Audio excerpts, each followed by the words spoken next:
So, hello everybody. This is Lucy, the Phoenix Rising. I have a wonderful person with me today, Jerome Shaw. Hello, Jerome. Jerome is a student of the Pranic path, seeking to inspire others to the practice of, let me see if I pronounce it right, Qigong, with my French accent. It's Qigong, right? Okay, Qigong.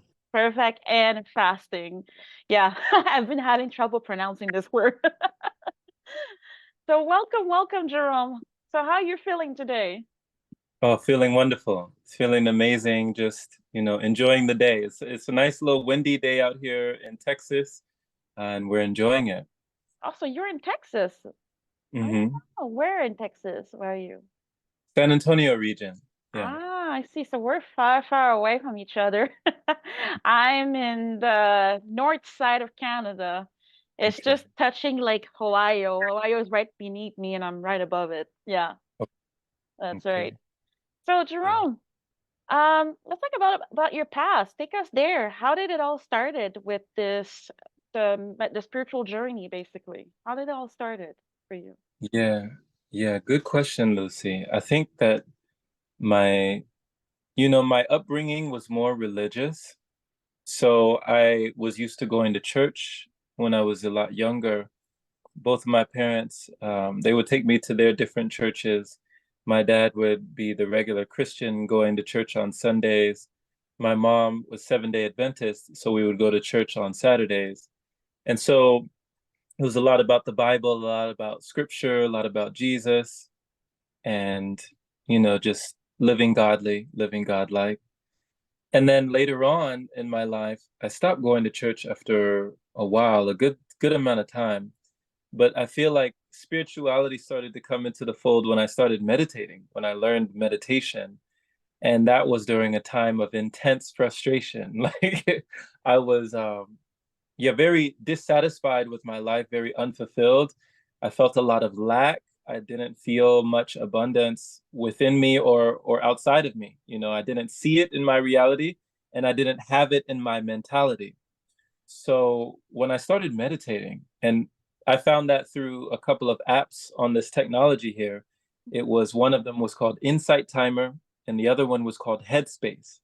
And they just taught me to, ironically, sit down and just do nothing, just listen to your mind, listen to your body, listen to your breath, feel your heart. And that's where I would start. And the more that I did that, the more things started to fall away, the more the frustration would let go. Each meditation, I would feel a raise in vibration, and I would have a difference in relation to the other people that I would be in communication, with in the congregation, right? Of course, yeah. So it was a nice feeling of peace, of inner peace, and that's when I learned that peace is an inside job.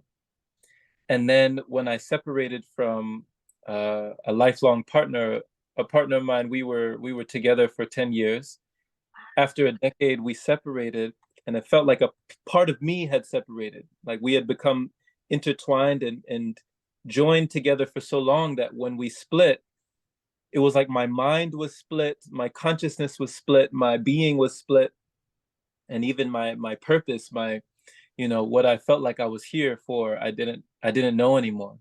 Look like a And I part of went off. you went with her. Exactly, exactly.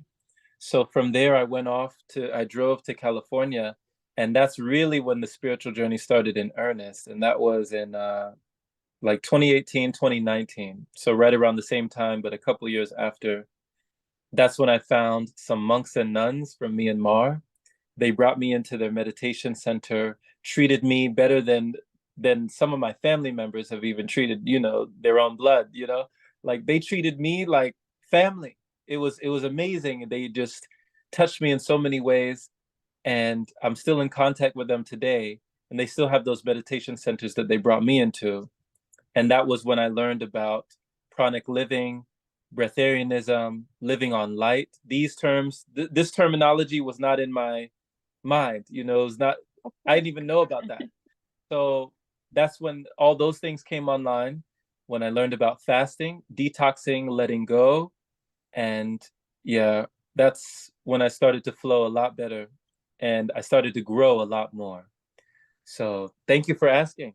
Yeah, No problem. It was like a rebirth for you then, basically, because you went absolutely. from a different spirituality to now something that you felt more connected to, and it was brand new to you. You know, like you were saying, fasting, breatharian, prana breathing, meditation, all of this.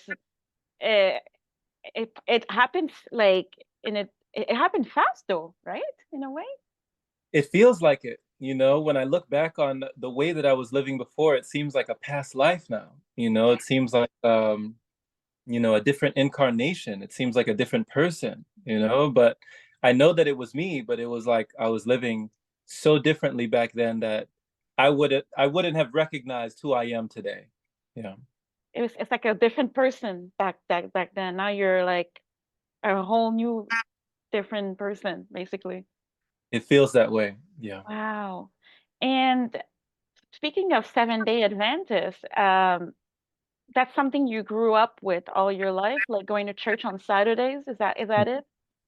Yes. Okay, like doing the Saba as well. Mm-hmm. Wow. Yes. And do you still have an attachment to 7 Days Adventist a little bit? Not even, or Well, my family does. I haven't, it's been a while since I've really had that attachment. That's how I was raised. They still do it. So I've gone to church with them every now and then when I was visiting them in California. But other than that, I don't regularly practice or regularly go. Yeah, do no. they accept you as you are right now?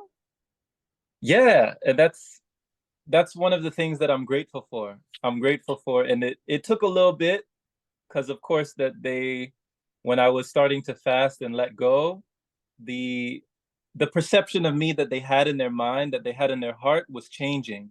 And so it was almost like I died. The Jerome that was before died to them. So now I'm kind of different, but they accepted me as I am. So I appreciate that, because they were very concerned at different points. They were very, very worried. So Of yeah. course, because you're taking a different path. There's meditation involved, and with the Mhm. 7 Day Adventists, they don't really focus on that. They focus more on the journey with Jesus more, or God in a different way. And there's certain rules to follow as well with this faith, right? Right. Yeah, we have a bit of similar uh we have a bit of similar past. I was born and raised in the Catholic Church, but you was 7 Days Adventist.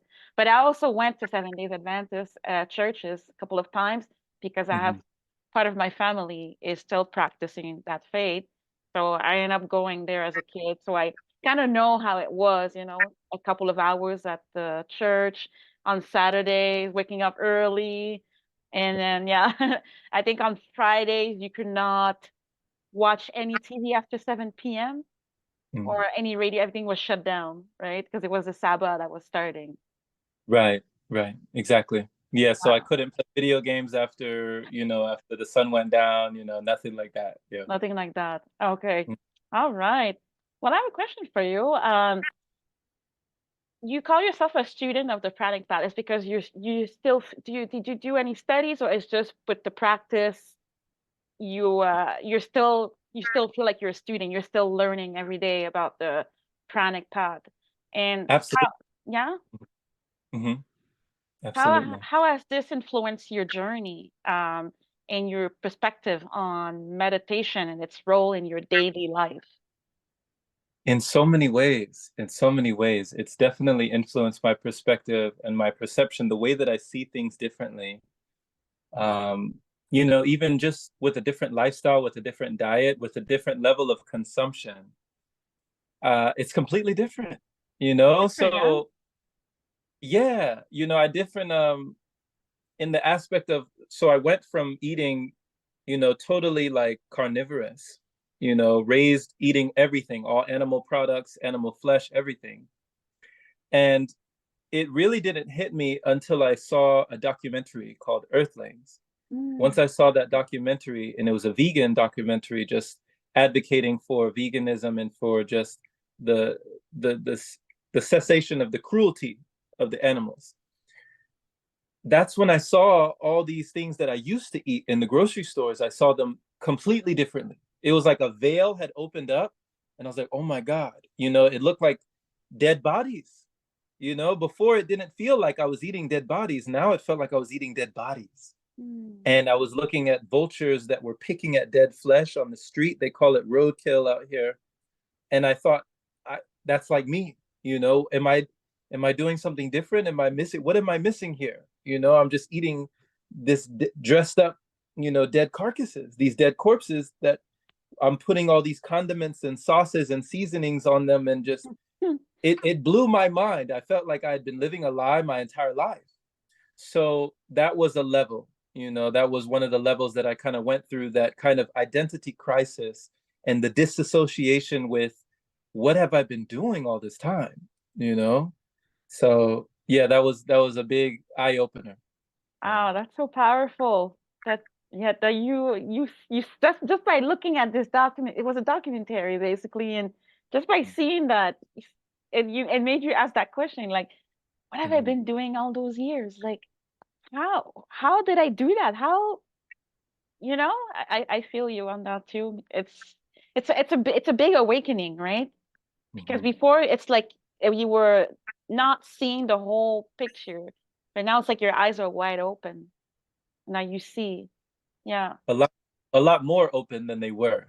Before it felt like I was completely blind, just Hmm. trusting everything, trusting, never asking those questions. And now, it feels like I'm happy for that skepticism. I'm happy that I became that skeptic and that hyper aware of what I was doing, to be able to ask the question that led me to more answers. Yeah. That's right. Oh, that's great. And how does this spiritual journey have impacted your overall well-being? In a lot of ways, it's given me a lot of happiness, a lot of hopefulness for the future. It's given me a lot of inner joy, inner peace. It's allowed me to radiate that, to emanate that wherever I go. I enjoy connecting with people on a level where before there was really no concern for other people's lives, other people around me. I didn't really go out of my way to extend a kind word, to give a smile, to encourage, to empower, to uplift, to enlighten, to teach, to reach other people. It wasn't like I would go out of my way. Now it's just part of who I am, to go out of my way to connect with other people. And I feel like that's part of the reason why I'm here. So any way that I can, through these mediums, through these platforms, I seek to do that. Yeah. You seek And to I think you that's share your that's message. even how we connected. Yeah. Exactly. I love that. Yes, that's so true. Yeah. It's Yeah. it's energy exchange. It's an energy. It's like, oh wow. I see his soul. I see his light. He like, oh, we're like all drawn to each other, you know? I love that. I love that. Um, and overall, like for mental clarity and spiritual growth, like how does the fasting practice um been for you? Like, did you find any challenges, like, or was it rewarding, or like what's a routine for you with the fasting? Sometimes they say, the ball has to hit the ground before it bounces, you know? So certain things definitely had to get worse before they got better, so to speak. It was like I had to go through a level of detox and descension before the ascension. Before I felt more energy, before I felt more alive, before I felt like I was thriving, before I felt like, you know, I had so much vitality within my body. I had to let go of a lot of inner, you know, sewage. It was like a lot of gunk that was clogging, my body. It was like you don't receive so much guidance when the gut intuition is blocked. So within my body, I mean, I had no idea. I had no idea. I was thinking, I come from, macaroni and cheese and hot dogs, all sorts of stuff, and like all sorts of stuff that I was eating continuously that was just blocking myself up. I thought that was normal. The way that I existed was my normal. So all the whole Pepto-Bismol. I don't know if you ever seen the Oh, Pepto-Bismol. of course. Yeah. So everything that they talk about, like upset stomach, diarrhea, indigestion, constipation, like all of the stuff that they list off, that was normal for me. I didn't know that that was, I thought everybody dealt with that, you Mhm. know? I didn't know that there was a way of living that I didn't have to deal with that. I was like, what? You mean I don't have to? You know?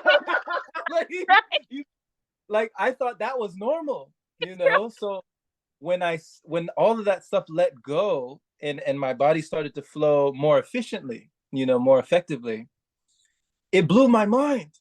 I didn't know I could feel that good. I was like, okay, I have less brain fog, I have more energy, more clarity, more Wow. focus. Not only do I know what I need to do, but I have the energy to do it. Right? That was the disconnect. It was like there were things that I wanted to do, I wished I could do, I felt I could do, but it was like my reach always exceeded my grasp. You know, I couldn't hold on to these things. They were always kind of ephemeral. They were off in the distance, like, oh, they can do that. That's for that type of person, but not me. Oh, that's for him, that's for her, but I'm not like that. You know, that's Yeah. not. So when I started letting go, everything started coming in, and I felt so good that I actually, honestly, I was afraid to go back to eating. I was afraid to go back to solid food after fasting for so long. So like the way that I was feeling, like what I felt before just felt wrong. It was like, whoa, you know, what else don't I know? Oh my gosh, exactly. What else that I don't know? And Yeah, how long yeah. did you fast though? How long? For how long? So the first time I started was in 2019. That's when I went on a 1 month. I was only gonna go 1 month, Lucy. And this was, I was inspired by people who had been doing it for years. You know, the monks in the monastery, they told me the chief monk Sayadaw, he's still alive today, and he Mm, walks and is in Burma. He had been living on liquid, so a liquid lifestyle for 2 years at that time. And I was like, what do you mean liquid? What do you mean? They yeah. said, yeah, he doesn't have any solid food. He just all liquid. I was like, what? I didn't even know that was possible. So when I started doing research, you know, started going up on the computer and looking up what is this, you know, what liquidarianism, breatharianism, like all this stuff.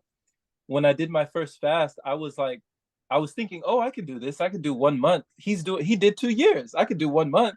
And Gosh. the people around me were like, no, that's too long. Don't do that. You know, Like, they're like, hmm. 1 month is too long. Lucy, when I after the second week, solid matter was still coming out my body. And after the second week of no food, no food, nothing solid was going in, but solid things were still coming out. So that showed me like how much capacity we have for storage. You know, that you talk about the small intestine and the large Yes, intestine and the colon itself, the colon, how much capacity we have to hold on to these things. We don't realize, we I know. greatly underestimate how much we can hold on. So when I was letting all of this stuff go and feeling more energy, feeling more vibrant, and sleeping a lot less, I was sleeping, you know, maybe 2 to 3 hours a day, and Okay. I was feeling recharged. My body was ready to go. It was like the cell phone was at 100%, you know, and I was waking up and the sun had not come up yet. So I'm questioning. I'm asking myself, there's no way. There's no way. You know, like why am I upright? Why am I awake right now? I'm It's not like, huh? supposed to be awake. Like everybody else was sleeping and I was awake and my body was telling me, it's like, yeah, we're ready to go. My But this God. only happened when I started fasting. So after that point, when I got to a month, I was feeling so good. I didn't want to stop. So I continued it to 3 months after that. So I extended it to 3 months, no food. And then after that, I went back in, I went up and down, in and out, back and forth. And so now it feels like more of a continuum. Where I am now, it feels like I found my rhythm. I found You my found your momentum. rhythm. Yeah. Were Yeah. you drinking any juice? Were you juicing? Yes. So I was having juice and tea. Yeah, juice and teas at the time.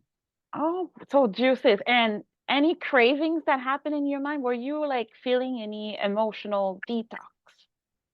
Absolutely. So, you know, with all the stuff that I had consumed, the sugars, the salts, the spices, the everything, I didn't understand really about emotional eating.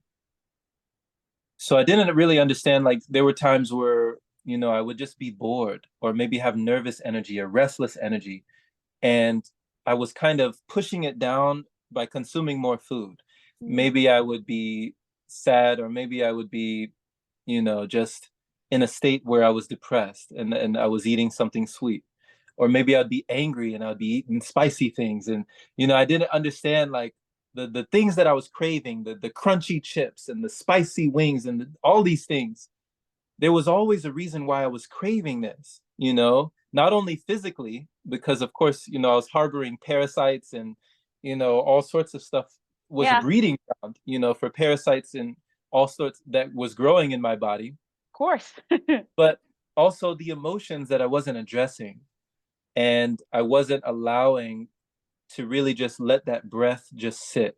I wasn't allowing myself to sit with my emotions, to acknowledge them, to give them my listening ear, to give them my attentiveness, and to say, I hear you, I see you, I feel you, and to let that emotion release. Yeah, I think children really know how to do this. Children laugh, children cry, Yes. they let those tears, they shed their emotions, they just release it, and it just gets off of the body. But for a lot of years I never shed tears. For many years, I I didn't get it. cry. So holding all of that in, suppressing, it can get very depressing when you're always suppressing. Yeah. Of course, because it might come out someday at a wrong moment. You might just explode because you've kept everything inside, Time bomb. I was a like a ticking time time. bomb. Yeah. Yeah. Yeah. And did it ever happen to you? Like, did you hold so much emotions inside that was there a day or did something happen for you to release it, or did you explode? So there were times where I did explode, and I can recall them. And luckily, I did come into contact with a sport, boxing. So there was a time where I was boxing very heavily in the gym. And That's good. so that actually got a lot of my anger and aggression and frustration out in a physical way. So it was a form of exercise for me to do that really got a lot of that out. And I needed it at that time. And I'm so thankful that I had it, because I probably would have blown up Hmm. in worse ways than I did. Yeah, Worst worse. ways, right? Hmm. Thank you so much for sharing that. And I see that you're dancing a lot on old school skates. It's quite unique, by the way, because I'm like, it's old school skates, and I love it because are you like channeling anything? Are you like expressing your spirituality with that too? Or like, how do you integrate like the movement and the spiritual practice, like, and all this? Like, I feel like it's part of you when I see you on skates, like a form of meditation. Well, you said it. You said it, Lucy. So for me, I enjoy it as a meditation, like a moving meditation, you know? So it's like meditation in movement, meditation in motion. And that gives me more, much more love and devotion when I feel that meditation in motion. And it helps with the emotions because that's the energy in motion, you know? Mm. So yeah, roller skating, my dad taught me how to roller skate at a young age, and I just continued, I just continued it. You just Yeah. continue it, and you're doing it on a daily basis. Is it like a normal No, thing? weekly I do go to a roller skating rink around the way. There's a roller skating rink not too far from here.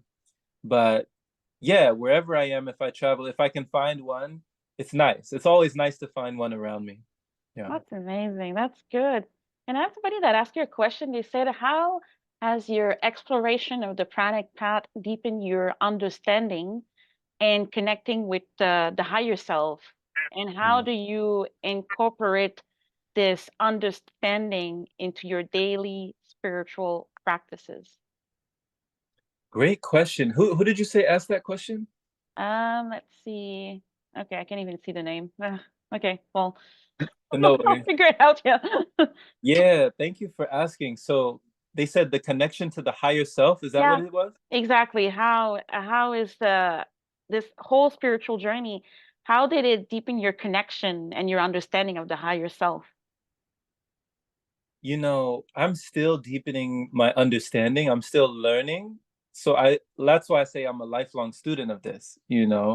I'm figuring out what it means to be connected with your higher self because as you were talking about in our last conversation about angels, Yes. you know, guardian angels, I can recall a couple instances where I was woken up by a voice Mm. and I felt like it was an angel that was waking me up.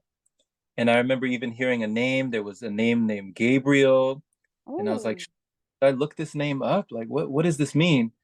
And I've met people in my life at certain instances, and especially while I was fasting and letting go, where they felt like angels in my existence. Like they felt like angels in my outfield, that's coming to give me a message, and then they vanished.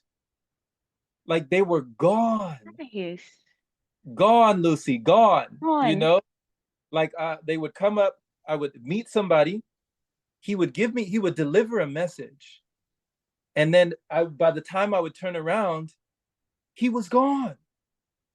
you know so it Oh my gave me God. chills. It was like I got chills, and now when that happens to me, I don't question it. I know. You don't Yeah, question it now. You're just like, okay, yeah. yeah, I Oh don't my question God. it anymore. I Yeah. love it. I love it.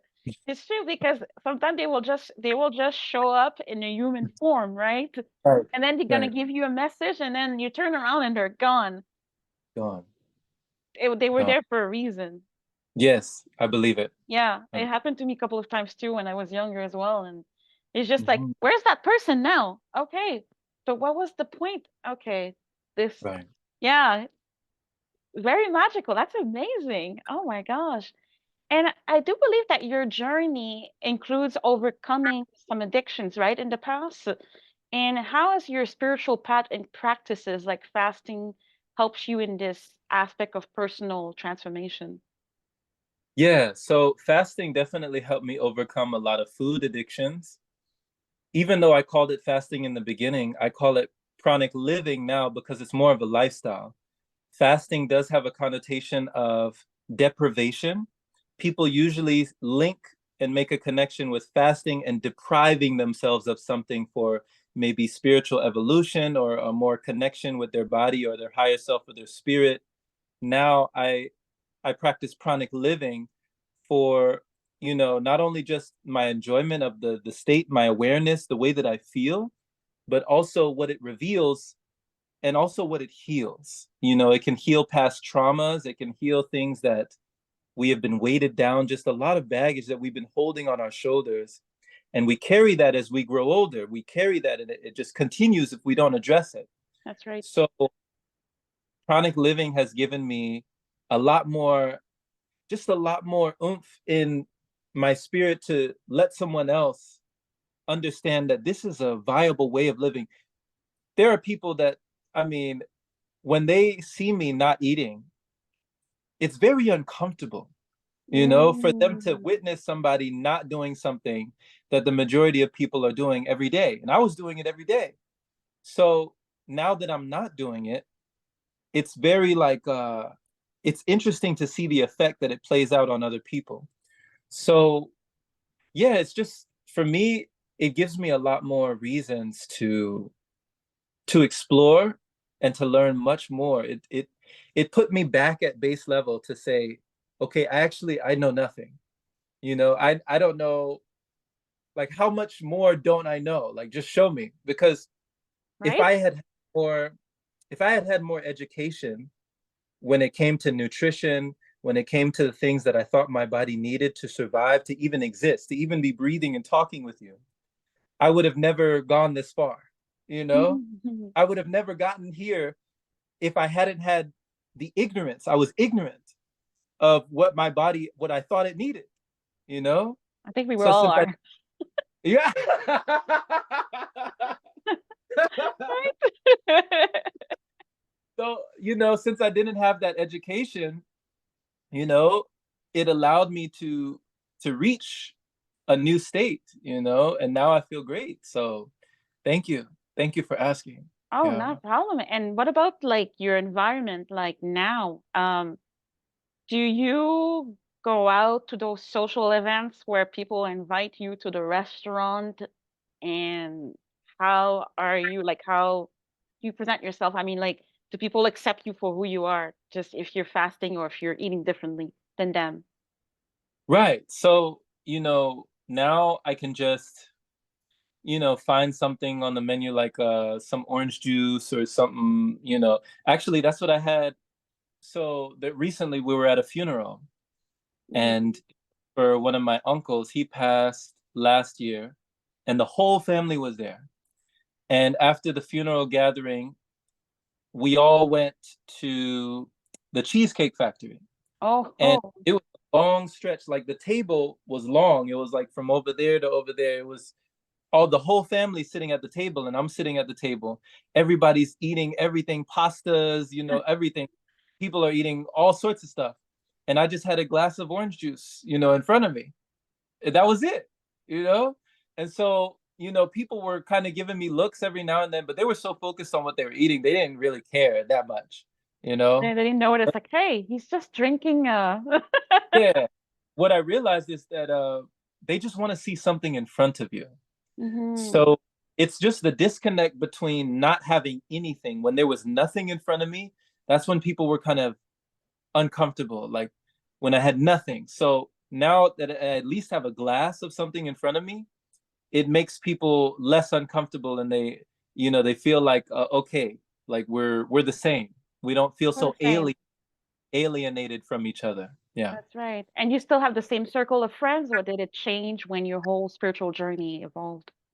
Good question, Lucy. So that definitely changed, you know, since vibrationally, and they say what you do frequently is your frequency, you know? What you do frequently becomes your frequency. So since I wasn't doing those things that I used to do frequently, that no longer was in my frequency, that no longer was in my resonance. Of course. Now, people that used to be in my resonance, a lot of them have kind of we've fallen out of contact, we've kind of fallen out of, communication. We don't really have any conversations.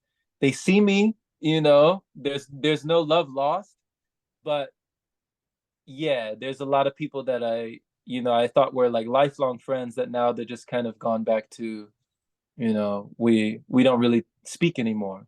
Okay. But those were some of the things that yeah, I had to learn about, that when you change, sometimes the things around you change, and I can relate. yeah. Oh, yes. Yeah, So because your life changed, your whole life or outside of you changes too. It's like a whole major detox. But it's like you're inviting new people into your life that are on the same frequency as you or higher. Yeah. So got that's it. amazing. And any Yeah. like dreams, as your dreams become more vivid, do you have any messages? Do you remember them? So dreams do become more lucid, I feel, when there's less on my stomach. So since I've been living this way for quite some time now, my dreams have become more lucid, more vivid. I feel like you know, there used to be so many times where I was just comatose. I could never remember my dreams. And now when I do recall my dreams, it feels so real. It feels like just like this reality, like I Yes. was in the astral realm, but it was as real as this. So I love when I get a message, when I get a dream that I feel connected. And then also when other people tell me that they've seen me in their dreams as well. That's been a common thing in this lifestyle Oh, that that's big. never was before. And I'm like, I'm popping up in people's dreams, and like, what does it all mean? You're So busy. yeah, so that's been interesting to see that as well. All right, Yeah. because your soul is busy at night. Apparently, when we go to sleep, our body goes to sleep, but our soul is doing a lot of energy work. So people are seeing you is because you're doing some work in the other realms right now. So yeah, I'll, it's like a astral projection, basically. right, right. I'll Yes, take I yeah. love it. I love it. So take us into a typical day for you. Like, how do you start your day? So we'll usually start either like stretching, meditation, we'll do a Qigong session, walking. So walking, I'm very religious about walking now. It's become, very like a ritual, a regimen, a practice with walking, also reading. So I do a lot of reading books. I go to the library Wow. and I pick up books, I drop off books, and I'm always engaging my mind, learning something that I can pass on to the next person and that can take me somewhere else. And yeah, as well as just the meditation, the exercise, the learning, and the content creation of how can I put out a message, how can I, put out something positive for somebody. That's just been so intentional lately that it's allowed me to receive more than I could have ever imagined because you're giving, and so your hands are in the same position to receive because you're always giving. That's So your right. hands are always open to give, so you're always open to receive. And I didn't know that the two go hand in hand, that to be able to receive, I have to be willing to give. So that's the way that I choose to live. Yeah. Oh wow, that's so inspiring. You're going to the library, you're reading a book, you have time to, oh my God. I don't think I've held a book for a while, and I find it really fascinating that you're reading, holding, going to the library. I miss doing that. And sometimes we just get cut off so much with the technology and just staying in front of a computer all day and our phones that we forget to do the simple things like we used to do when we were kids, reading a book. I have a library looking at me right now with a bunch of books. Just because you said that, you inspired me. It's like, come on, there's a time during your day that you can actually read for at least 30 minutes or an hour. So thank you for that. Thank you. It's possible, right? Absolutely. Yeah. Absolutely. Yeah. And can you let me know about your group a bit? Because I see it on Instagram. You are inspiring a lot of people. You're putting content. What is it about the support group? So the support group is not my own. I'm a contributor. Contributor. So Okay. Nabiha, she invited me as a contributor to the support group. So that's fasting and support or fasting and detox support for people who want to, have support during their journey or during their path or during their fasting sessions, their detox sessions, something to keep you in your own progression. So that's been also just motivational, inspirational for me to like just put up content or just tell stories or to just talk about something that is vulnerable for you, but something that maybe you realize that maybe this will touch somebody. I don't know who needs to hear this, Hmm. but maybe somebody needs to hear this, you That's know? right. So that's what that group has been for that I can see. I love Yeah. it because I see you do a lot of voice messages and it's very inspiring. And then I just tune in and I'm like, oh, okay, I needed to hear that today. Thank you. You know, Um, that's amazing. And where can people find you? Where can we contact you? yeah, so I do have an Instagram. It's at Jerome Shaw. You can direct message me there. And yeah, I think all my links are in the bio there as well. So, or I think one link is there right now, the Patreon, and that's for people on the Pranic path, people who want to hear more about the lifestyle or learn more about, how do I continue this? What does this mean? Living on light, breatharian, like what do these things mean? That's for people who want to learn more about that. So that's in the bio. That's patreon.com/pranic path. And then for any questions, you can definitely ask, reach out to me whenever. Yeah. Perfect. Yeah, I will link that all in the description box. And are you still are you doing the Breatharian work a lot?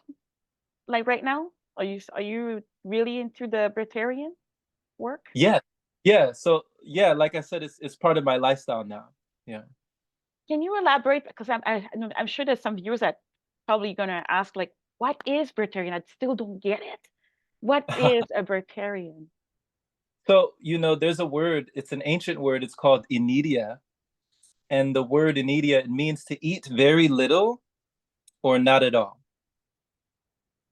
And in certain traditions, they might call it something different. Like I know in China they talk about bigu. In in India it's the Anidia way, or they talk about prana, the life force energy, or chi in China, Gee, ki, and in other places they talk about this life force energy, and it's all around us. Like even the sun, the solar energy that's giving life to the planet. So much life wouldn't exist without the sun, you that's right. know? So when I started doing Qigong and I started doing energy cultivation exercises and then letting go of food, at a certain point, my body started to make more of a switch where it learned that it could draw nourishment from this. So I was sun gazing, I was looking directly into the sunlight, and I received energy that way. I was holding my hands up, I was letting go, detoxing, but I was also, being nourished by the energy all around me in nature. That became another learning. And then there were just so many levels of enlightenment where I finally broke through the barrier of thinking that food gave me life. Because I thought that if you don't eat, you die. If you don't drink, you die. Right? And so when I went past a certain threshold, I realized, oh, that's not true. I'm still alive. How am I still alive? Still You here. know? Right. So now it's been quite some time since I had solid food, and it's been long enough for me to no longer question whether I need it or not. I know, I don't try to push this on other people, of course, because, you know, everyone's body is different, everybody is different, and people, they have to come into an understanding before they do something, or before they're demanding something on themselves. It was never a forced journey, it was a flow journey. So I had to learn to flow my way into a state of being that felt more freeing for me More and freeing. feel different for everybody else. So I always tell people, go with what you enjoy. If you enjoy doing yoga, do that. If you enjoy dancing, do that. If you enjoy, qigong, or you have a different practice or a meditation, that's going to be the foundation to realize that, food is only one source of energy. It's not the only source. And your body can learn to draw nourishment from other sources to where you realize you can be self-sustained. You can be maintained and sustained on other sources of energy. It doesn't have to be food if you don't want it to be. So it's a choice. Yeah. Thank you for that. You're looking at someone that had a food addiction, and just hearing that, it's like, whew, Same. I Yeah. feel like, I don't know, a relief just hearing that, it did something to me just hearing you say that, because it's Okay. true, it doesn't have to be all about food, you can still live. And we were taught that, yeah, I'm gonna survive if I eat this amount of food, or else I'm gonna die. But Right. wow, thank you. That was so inspiring, so much. And any final words you want to tell your viewers? Any final words? Just Encouragement? thank you. Just gratitude for you, Lucy. Thank you for having me on here, having me on your show. Thank you for the invitation, and thank you for everyone watching. And I trust that, you got something out of it that you felt, Oh, that you yes. feel. Thank you. Thank you so much, Jerome. And I do believe you have a YouTube channel too, as well, right? Uh, Yes. Mhm. Perfect. What is the name of your YouTube channel? It's my name, it's Jerome Shaw. So just Jerome Shaw, JeromeShaw, and you'll find me. Perfect. Well, thank you so much for coming in with me here and talking with me.